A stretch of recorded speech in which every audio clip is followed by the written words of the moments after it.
judge mocked Caroline Leavitt, White House press secretary, right in open court, and minutes later, Attorney General Pam Bondi had her in handcuffs. You won't believe what just happened. Before we dive into this wild story, drop a comment letting me know where you're watching from, and hit that subscribe button so you don't miss the latest twists. The air inside the federal courtroom in Washington, D.C. felt heavier than any press room Caroline Leavitt had ever stepped into. As the White House press secretary, she was no stranger to scrutiny. Years of facing down relentless reporters had honed her composure into something unbreakable. But today was different.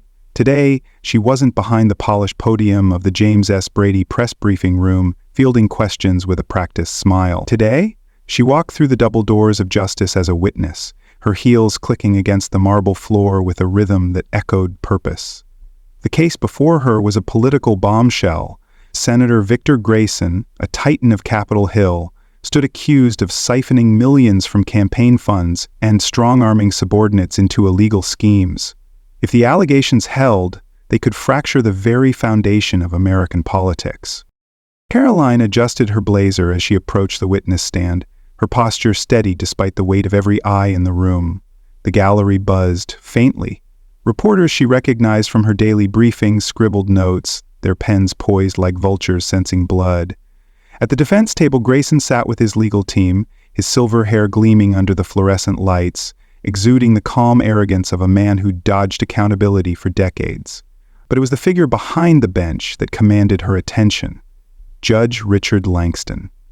Known for his iron grip on proceedings and a reputation for cutting through arguments like a blade, he was a formidable presence. His dark robes seemed to absorb the light, and his sharp, hawkish eyes fixed on her as she took her oath. The moment she settled into the witness chair, Langston leaned forward, his voice gravelly and edged with disdain. "Miss Leavitt," he drawled, letting her name hang in the air like an accusation. "I trust you're not here to turn my courtroom into one of your White House press conferences." A ripple of stifled laughter broke from Grayson's legal team, their smirks barely concealed behind stacks of files. The jab landed, sharp and deliberate, but Caroline didn't flinch. She'd faced worse, hostile questions, live cameras, a nation waiting for her to stumble. Her lips curved into the faintest hint of a smile, a shield forged from years in the spotlight. "No, Your Honor," she replied smoothly, her tone even. "I'm here to tell the truth, not spin it." Inside, though, she felt the undercurrent of hostility radiating from Langston. It wasn't just his usual stern demeanor. This felt personal, pointed. Her pulse quickened, not from nerves, but from instinct. As press secretary, she'd learned to read rooms, to sense when something was off, and something was. Langston's glare wasn't just judicial skepticism. It carried a warning she couldn't yet decode. She wasn't just a witness today. She was a key, holding a secret that could unlock a conspiracy far bigger than Grayson's crimes. Whatever game was afoot, Caroline Leavitt was ready to play it and win. Caroline took a slow breath, her fingers resting lightly on the edge of the witness stand as she prepared to dive into her testimony. The courtroom's hum faded into a taut silence, every pair of eyes locked on her. She'd spent years shaping narratives from behind the White House podium, but this wasn't about spin. It was about peeling back layers of deceit. "Your Honor," she began, her voice clear and deliberate, "in my capacity as White House press secretary, I received internal reports detailing irregularities in Senator Grayson's campaign finances. These weren't just accounting errors. They were deliberate acts of embezzlement, siphoning millions into offshore accounts."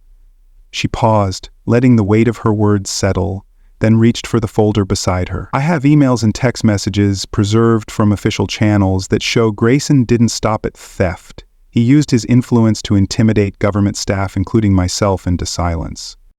The room stirred faintly as she opened the folder, sliding out a printed email chain. "This exchange," she continued, holding it up, "dated 6 months ago, shows Senator Grayson threatening a junior aide with professional ruin unless they buried a financial audit. And here," she flipped to a text message screenshot, her tone steady but edged with steel, "is a direct message to me, warning that speaking out would end my career faster than a press gaggle gone wrong." A murmur rippled through the gallery, reporters scribbling furiously.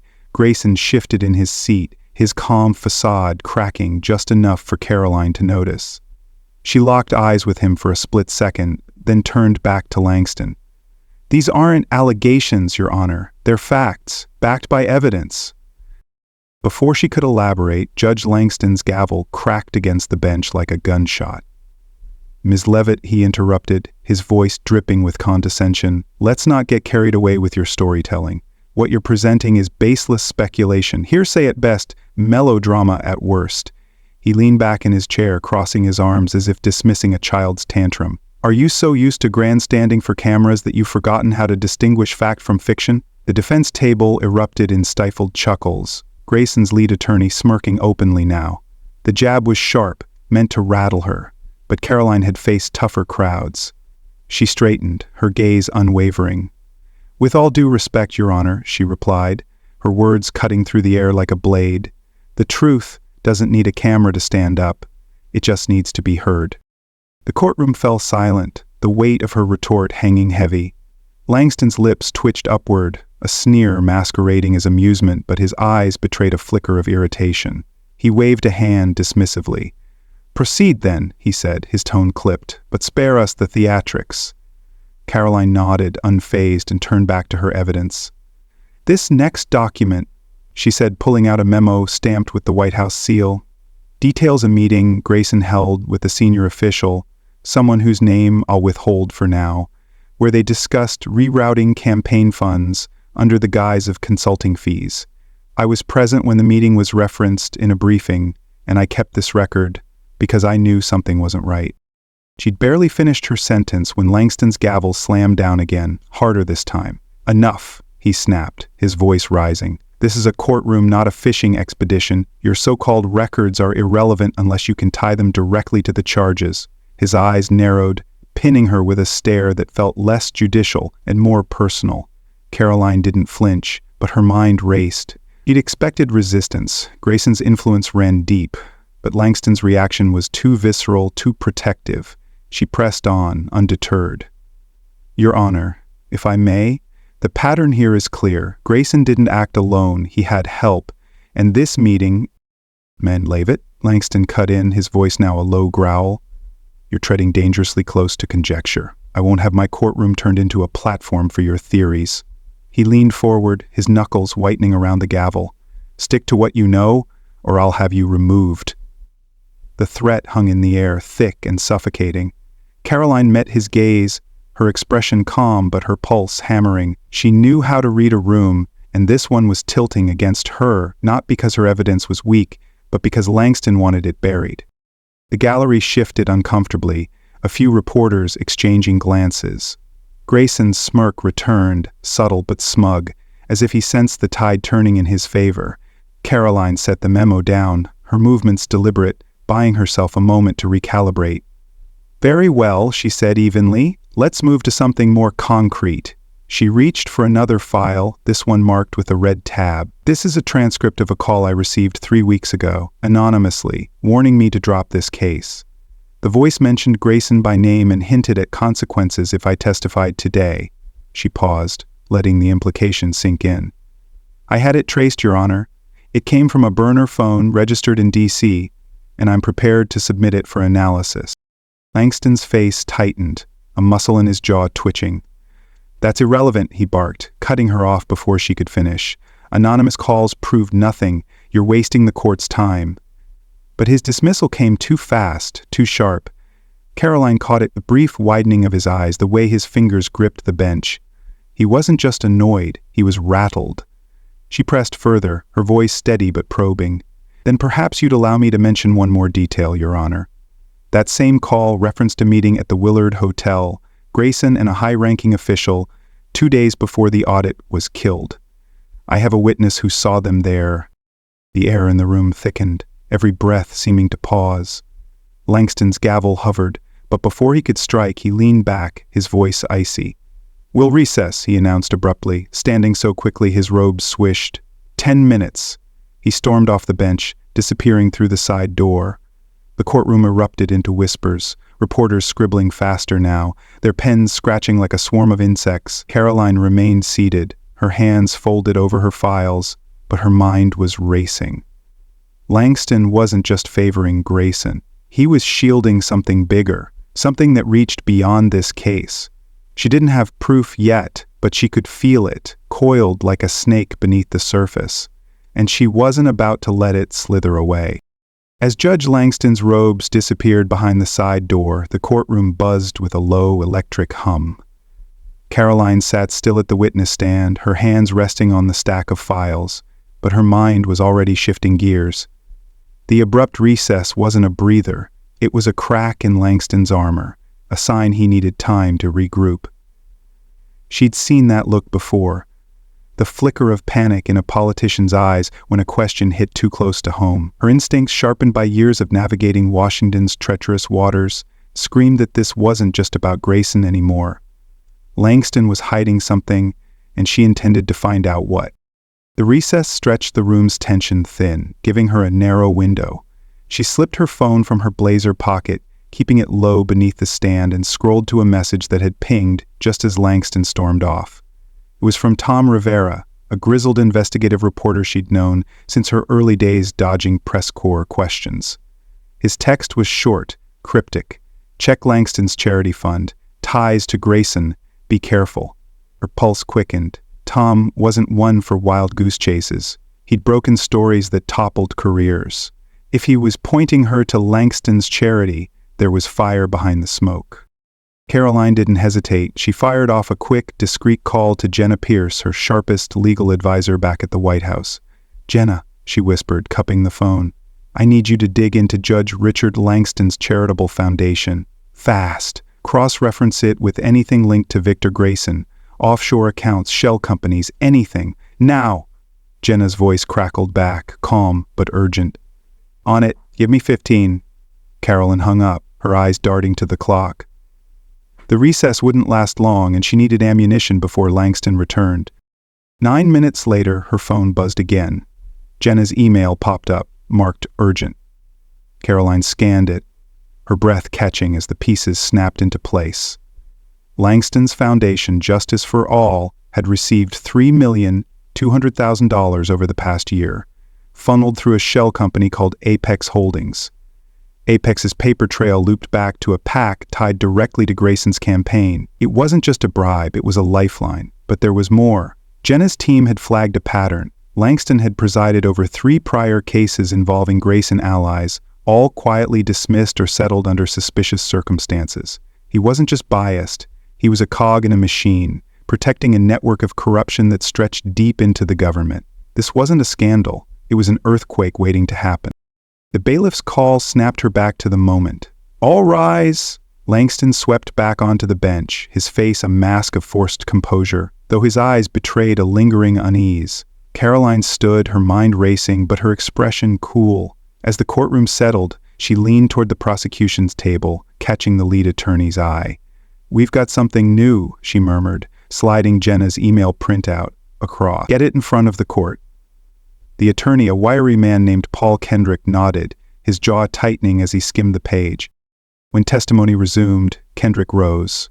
"Your Honor, we'd like to introduce new evidence pertinent to the case." Langston's gavel hovered, his voice sharp. "Mr. Kendrick, this had better be relevant, or I'll shut it down now." Kendrick pressed forward, undeterred. "It is, Your Honor. We've uncovered financial records linking Senator Grayson to a charitable foundation under your oversight."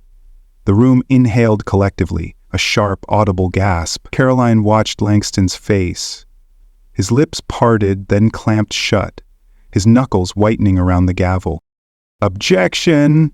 Grayson's attorney leapt up, his voice shrill. "This is outrageous, unsubstantiated, and defamatory!" Langston seized the lifeline, banging the gavel hard. "Sustained!" "Ms. Leavitt, Mr. Kendrick, I won't let you turn this courtroom into a media circus. Whatever you've dug up, it's inadmissible without proper vetting."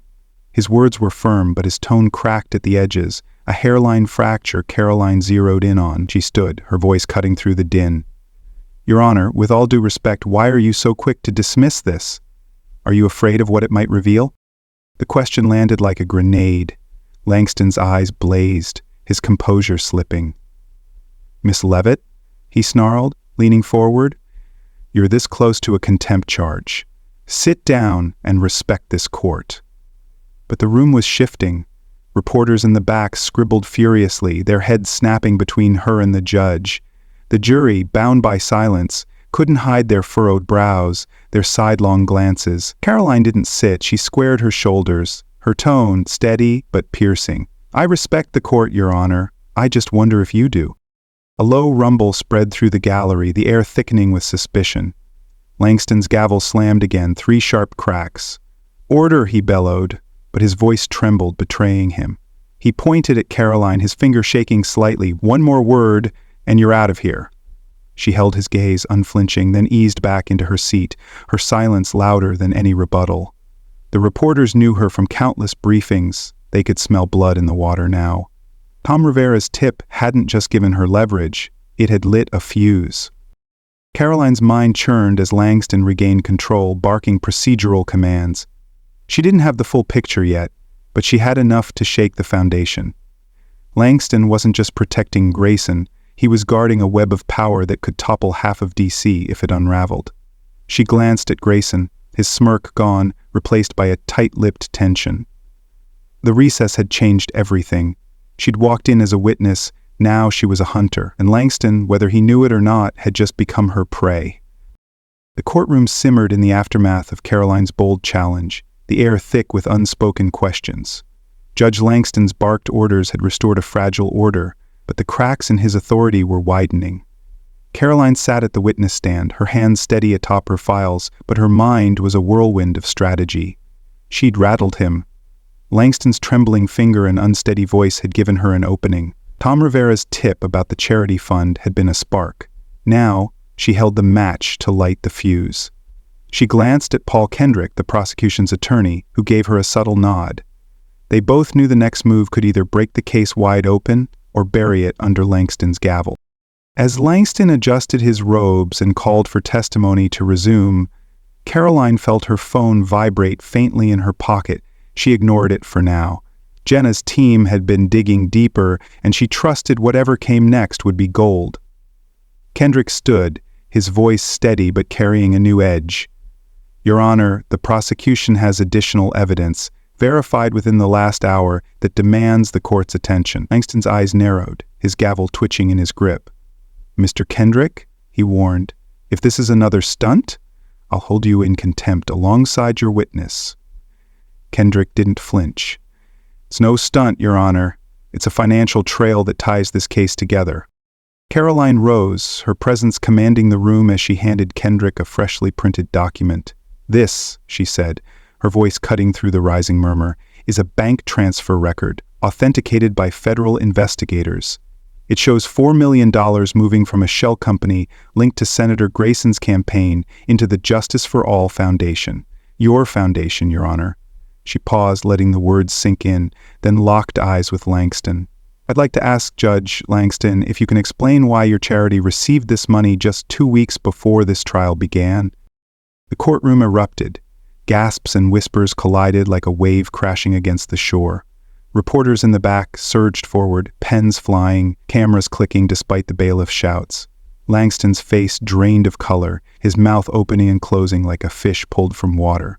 This is preposterous," he roared, slamming his gavel so hard the wood splintered. "Miss Leavitt, you're fabricating lies to smear this court. I won't stand for it." His voice cracked, desperation seeping through the outrage. But Caroline didn't waver. She reached into her folder, pulling out a small recorder, her movements deliberate. "I'm not done, Your Honor," she said, her tone calm but unyielding. "Perhaps this will clarify things." She pressed play. A low, gruff voice filled the room, Langston's voice, unmistakable even through the faint static. "Keep it under control, Victor," it said. "She doesn't have anything solid yet. I'll make sure it stays that way." A second voice, Grayson's, replied, "Good, we can't let this get out." The recording clicked off, leaving a silence so profound it felt like the room had stopped breathing. Every eye turned to Langston, whose hands gripped the bench as if it were the only thing keeping him upright. His lips trembled, his earlier fury replaced by a stunned, hollow stare. The gallery exploded again, louder this time, shouts, gasps, the clatter of dropped notebooks. Grayson's attorney leapt to his feet, his face red. "Objection, this is inadmissible, tampered evidence." But his protest drowned in the chaos. Caroline ignored him, turning to the side of the room where she'd coordinated her final play. During the recess, she'd called in a favor from the Attorney General's office. Leveraging her White House clout now, she gave the smallest nod. The double doors swung open, and 2 FBI agents strode in, badges glinting under the harsh lights. The lead agent, a tall woman with a no-nonsense glare, stepped forward. "Judge Richard Langston," she announced, her voice slicing through the din. "You're under arrest for bribery, conspiracy, and abuse of judicial power." Pandemonium broke loose. Reporters scrambled over each other, shouting questions. The jury gaped, their impartial masks shattered. Langston staggered back, his chair scraping against the floor. "This is absurd," he sputtered, his voice a weak echo of its former command. You have no right." But the agents were already at the bench, one gripping his arm, the other pulling out handcuffs. The metallic click of the cuffs locking around his wrists rang out, sharp and final, silencing the room for a split second before the noise roared back. Langston struggled briefly, his robes tangling as he was pulled to his feet, but the fight drained from him fast.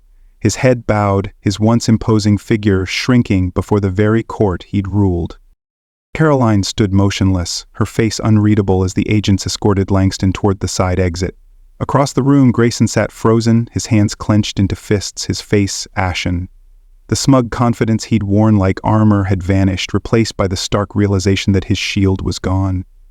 His attorney slumped back into his chair, muttering under his breath, but there was no saving this now. The reporters' cameras flashed relentlessly, capturing every second of the unraveling. Caroline's eyes flicked to them. She knew this would dominate headlines for weeks, maybe months. But this wasn't about the spotlight. It was about the truth. The bailiff's shouts for order went unheeded as Langston disappeared through the door, the clang of it shutting behind him like a gavel's final strike. Caroline adjusted her blazer, her pulse steady now, though her mind raced with what came next. She'd walked into this courtroom as a witness, a press secretary doing her duty. She was leaving it as something more, a force that had ripped open a festering wound in Washington's underbelly. Grayson's fate was sealed, but she knew this was bigger than one senator. Langston's arrest was a thread pulled loose. The whole tapestry of corruption could collapse if she kept tugging.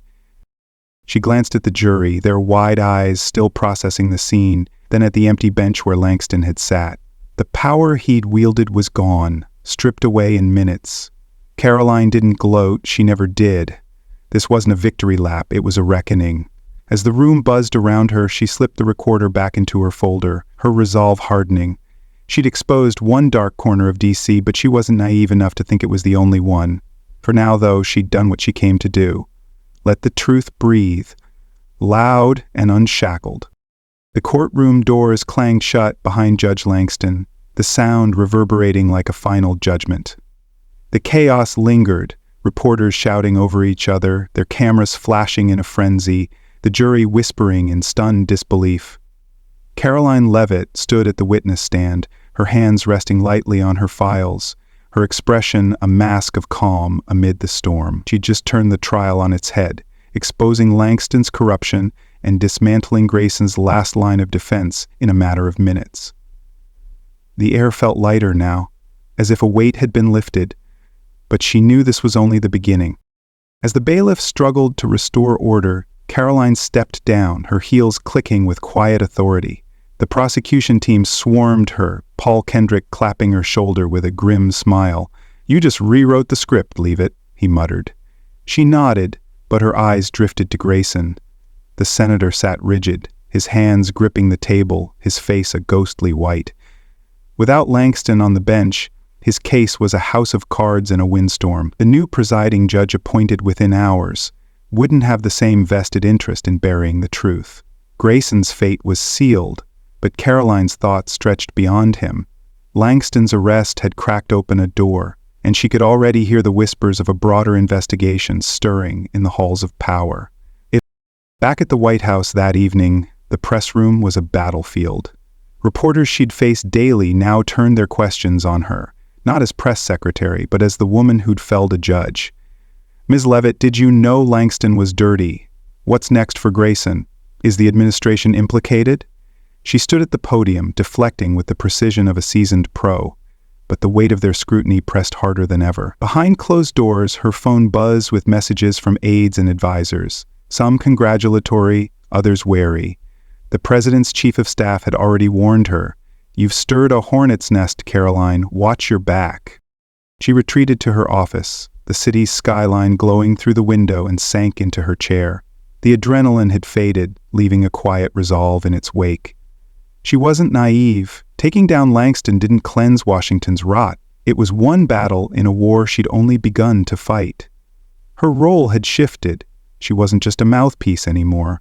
She was a guardian of the truth, standing at the intersection of power and accountability. The thought didn't thrill her, it sobered her. "Power doesn't shield anyone from the truth," she murmured to herself, "not if you're willing to face it." The story of that day would echo for Grayson, for Langston, for her. It was a reminder to anyone watching: corruption thrives in silence, but one voice can break it. Caroline leaned back, eyes on the horizon, ready for what came next. What Caroline Leavitt did in that courtroom hits home for me. It's a raw reminder that power doesn't crumble unless someone dares to push back. I see her as a symbol of grit, proof that one person can tip the scales when they refuse to blink. But I get it if you disagree. Maybe you think she overstepped, turning a trial into a stage, risking chaos for justice. Was it worth it? Shaking a system that's held steady for so long? I'd argue yes. Corruption festers in the dark, and she flipped on the lights. What about you? Do you see a hero or a disruptor? Thanks for sticking with me through this story. It's been a ride. Drop your take below, hit like if it moved you, and subscribe for more. Let's keep this conversation alive. Where do you stand